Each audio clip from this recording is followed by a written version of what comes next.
and here tonight on Tea Time we have the House Whisperer, Christian Kyriacou. Welcome to Tea Time, Christian. Thank you, Clara. So now we've all heard of horse whisperers, but maybe we haven't heard about house whisperers. So what does that term mean?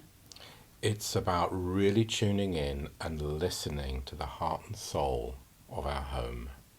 Right, and we all have homes, we hope. We've all got homes of some form or another. And we often feel that our homes have got an energy in them. And is this what you're tuning in with, the different energies within the home? Yeah, absolutely. We're not talking just the 3D physical aspects of home or the interiors or the colours. Of course, that's all relevant because it's all vibration. But we're talking about really connecting with the subtle energies of a home.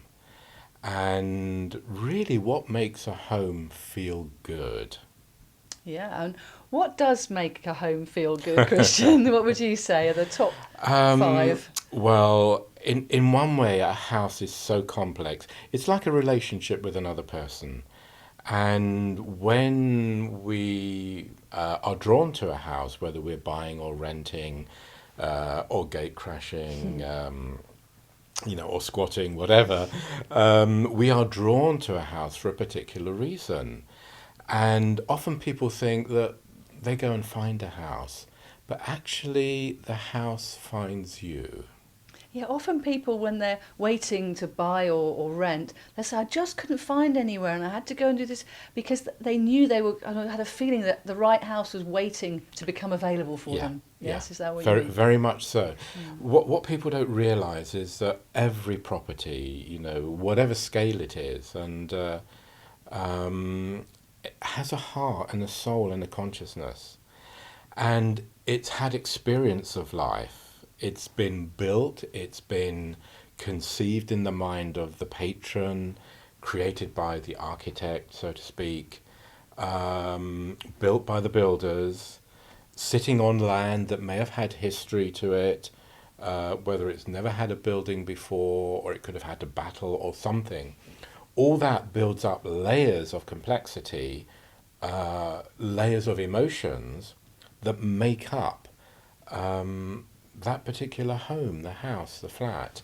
Just as a person you're meeting and perhaps going into relationship with, they have their complex life, and so you're interweaving with that and responding to that, and then the game starts to play.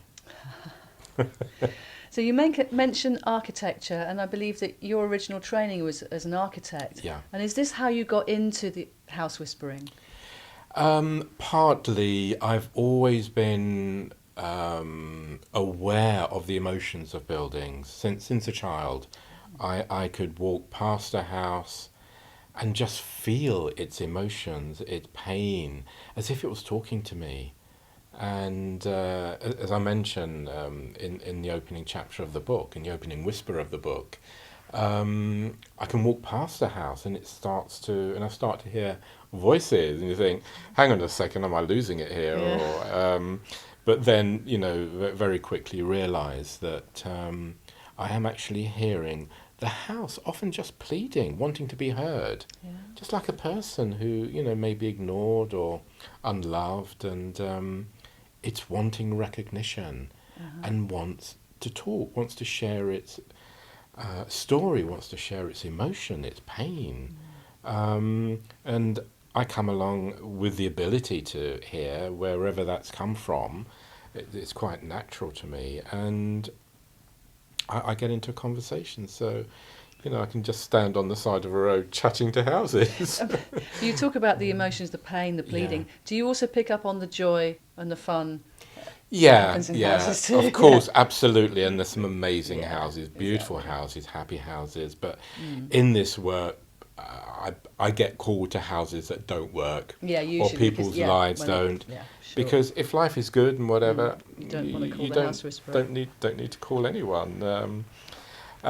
So much of the work is things aren't working for people. And often it's because their life is out of alignment with the land or the house they're in, or they move to a house And you might ask, well, why have I moved to a house that isn't working? But that's another part of the story. Yeah, sure, it evolves. So we're here on Tea Time this evening talking to Christian Kyriacou, the house whisperer, who has a new book out called The House Whisperer, Discovering Your Relationship with the Heart of Home. And this is a lifelong quest, isn't it, really? Finding the heart of your home. And maybe some of you listening move frequently. Maybe some of you have been in the same house for many, many years. So that affects you, doesn't it, when you're shifting and changing, because you create an imprint where you've been living. Absolutely. And you're also drawn to an imprint of a particular house, which matches your own imprint. So we all carry a pattern, a blueprint, an imprint, whatever you want to call it. And we project that out when we're looking for a house. Because when we look for a house, or like a piece of music, we have an emotion of how we feel. It's like, what piece of music am I going to put on? You're putting on a piece of music or choosing one that matches how you feel at that moment. Yeah? Because you want to bolster up that energy of how you're feeling. Yeah. Whether it's happy or sad or rock music or a bit of Mozart. And a house is much the same. And houses like to hear music in them. So, they do, because they are a living, conscious being. Yeah, you know, they are not bricks and mortar. You know, they're this a holding is beyond. space, aren't they? A holding space for live, living energy. Yeah. And so, listeners out there this evening, we've had Christian here with us, who's talking about music in your home. So would you like to play a track for listeners to play in their home, or maybe in their car, or wherever they're listening to this? I would, and a really relevant one that comes to mind, which I do love, is Hotel California by the Eagles. Yeah, because of course the hotel is a temporary home. It is, and there is a section in the book that talks about hotels as temporary spaces and how they affect our lives, and sometimes very negatively, depending on what energies and who slept in the rooms before. Cool. So that's another whole subject. So the Hotel California by the Eagles, where you can check out any time you like, but you can never leave. Christian Kyriacou is with me, the house whisperer. What have you got to say about that? Well, buildings carry all kinds of energy, and from the very nice, gentle energy of people who've lived there before, good memories, bad memories, to people who have passed over, but for some reason they've got stuck through some kind of trauma. And this is where we go into the ghost world. Okay. And then there's another deeper level, perhaps a darker level of energies that are just downright nasty and have other agendas. And they can take over buildings. What, like poltergeists, that sort of thing? Yeah, poltergeists, but poltergeists are really kind of human energy kind of expressed, very much around puberty. So that's kind of a different kind of energy, but the energies that can take over buildings and do scary or nasty things, and, you know, this is a level of reality, and I know we've got lots of movies that... But I've worked in so many buildings and experienced and worked with these energies, and they all have to be treated in a very different way.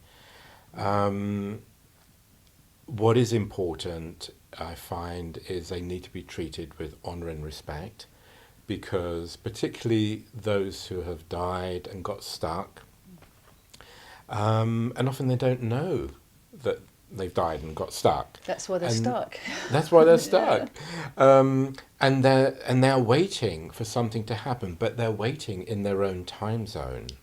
Right. And if it was 100 years ago, they don't understand why someone living in their house now, 100 years later, is doing something in a very different, strange way. So it's unnerving the spirit. It's unnerving the spirit, and they can get very angry, particularly when people do renovations or take down walls or build extensions. So this is where the architectural comes in,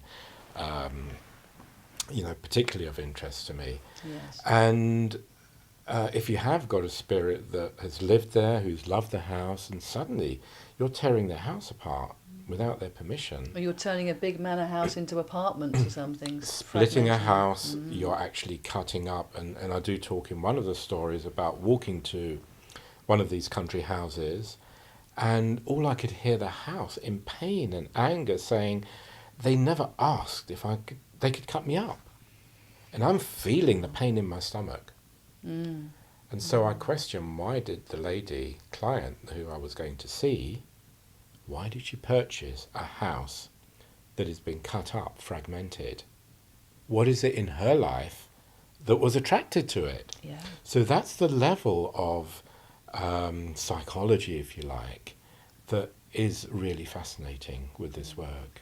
And there are many more stories like that in your book, The House Whisperer, which is out now. You can get it from your website or from Amazon. Can you? You can get it directly from Amazon, or if you want a dedicated copy from me, keysignaturebooks.com, K-I, keysignaturebooks.com.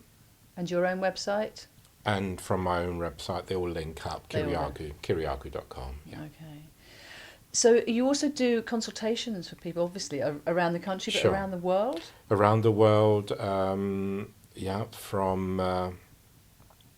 we'll do a lot of remote consultations, so therefore cover from Australia to Hawaii, physically as well, and wherever the work takes me. Yes, it's fascinating because I'm sure that our homes, they want to be a sacred space for us, really. That's what we want from our home, isn't it? To feel safe there, to feel comfortable, to be connected back in. I think there's something in your book about the windows of the house are watching for you to come home, a bit like a dog. I really love that. That was great. Yeah, and the door is the mouth of Chi, and and the question is your home holding you? Well, actually, the question is it a home or is it just a house? Because when it's just bricks and mortar and you're really not merged with it and fallen in love with it and come into unity with it, it's just a house. But once you take it and you actually connect with the heart and soul, and one of the processes is to connect heart and soul of the person with where they live, after you've, let's say, cleared any negative energies or unfavorable energies. And once you get that merge, then people will often say, I feel at home. Because you're coming home to your heart. Yeah, well, exactly. Where is our real home? Yeah. I'm actually between homes at the moment. I've got to fess up here, folks. And my car's like a little moving home. But I am looking at where do I feel at home, and it has to be in my body. Yeah. But there are certainly certain homes I go to where I feel more at home than I do in others. Absolutely, because you're coming into resonance with an aspect of your true self, and it's being reflected, because a home is a metaphor of our life. And when we go to certain places, there's aspects of that home in the not the physical aspect, because you can go into a home with your eyes shut and feel at home or not. And that's something that people can try. And often people will, when they're asking for advice about buying a new home, I will often say to them, look at the house with your eyes shut. Feel the house with your eyes shut. Feel it with your heart. Don't look at the house. Yeah, it's got to tick all the boxes for spaces and rooms, whatever. But then shut your eyes and look at it with your inner eyes and feel it with your heart. Then you'll truly know if it's talking to you. I think that's a great piece of advice, Christian Kyriacou. Thank you so much for being part of Tea Time this evening and sharing your wisdom with us here and giving us little insights into how we can really feel more at home and at peace in our homes. So if you're interested to find out more, indeed, Christian's book, The House Whisperer, is out, as we mentioned a bit earlier.